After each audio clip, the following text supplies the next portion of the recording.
സ്വാതന്ത്ര്യ സമര പോരാളി വി.ഡി. സവർക്കറെ ഉൾപ്പെടുത്തി ചോദ്യപേപ്പർ തയ്യാറാക്കിയ അധ്യാപകർക്കെതിരെ പ്രതികാര നടപടിയുമായി വിദ്യാഭ്യാസ വകുപ്പ്.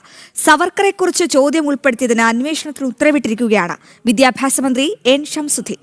സ്വാതന്ത്ര്യ സമരകാലത്ത് ഏറ്റവും അധികം കാലം ജയിൽ ശിക്ഷ അനുഭവിച്ച സ്വാതന്ത്ര്യ സമര പോരാളി ആരെന്നായിരുന്നു ചോദ്യം. ബ്രിട്ടീഷുകാരിൽ നിന്ന് ഏറ്റവും കൂടുതൽ കാലം ജയിൽ ശിക്ഷ അനുഭവിച്ച സ്വാതന്ത്ര്യ സമര സേനാനി ആരെന്നായിരുന്നു ചോദ്യം. ഈ ചോദ്യത്തിന് കുട്ടികൾ ഇങ്ങനെ ഉത്തരമെഴുതി: വീർ സവർക്കർ. മഞ്ചേശ്വരം, കുമ്പള, കാസർഗോഡ് ഉപജില്ലകളിലെ സ്കൂളുകളിൽ വിദ്യാഭ്യാസ വകുപ്പ് നൽകിയ ചോദ്യാവലിയാണ് ഏറെ ശ്രദ്ധേയമായത്. 3 ഉപജില്ലകളിലെയും സോഷ്യൽ സയൻസ് ക്ലബ്ബ് അസോസിയേഷൻ ചുമതലയുള്ള അധ്യാപകർ ചേർന്നാണ് ചോദ്യാവലി തയ്യാറാക്കിയത്. ചോദ്യവും ഉത്തരവും വ്യക്തമാണ്. പക്ഷേ ചോദ്യാവലി തയ്യാറാക്കിയ അധ്യാപകർക്കെതിരെ നടപടി ആവശ്യപ്പെട്ടാണ് ചിലർ സമ്മർദ്ദം ശക്തമാക്കുന്നത്.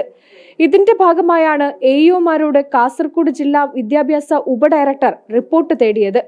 സ്വാതന്ത്ര്യ സമര പോരാട്ടത്തിലെ സവർക്കറുടെ പങ്ക് മനഃപൂർവ്വം തമസ്കരിക്കാനുള്ള ശ്രമം കാലങ്ങളായി കേരളത്തിൽ നടക്കുകയാണെന്നും ഇത്തരം ചോദ്യങ്ങളിലൂടെ ചരിത്ര സത്യങ്ങൾ പലതും മറനീക്കി പുറത്തുവരികയാണെന്നും ഹിന്ദു ഐക്യവേദി ചൂണ്ടിക്കാട്ടി. ചോദ്യത്തിൽ തെറ്റുണ്ടെങ്കിൽ അധ്യാപകർക്കെതിരെ നടപടിയെടുക്കാം. അങ്ങനെയല്ലാത്ത പക്ഷം ഉയരുന്ന വിവാദങ്ങൾക്ക് ചെവി കൊടുക്കേണ്ടെന്നാണ് സമൂഹ മാധ്യമങ്ങളിലെ ഒരു വിഭാഗം പറയുന്നത്.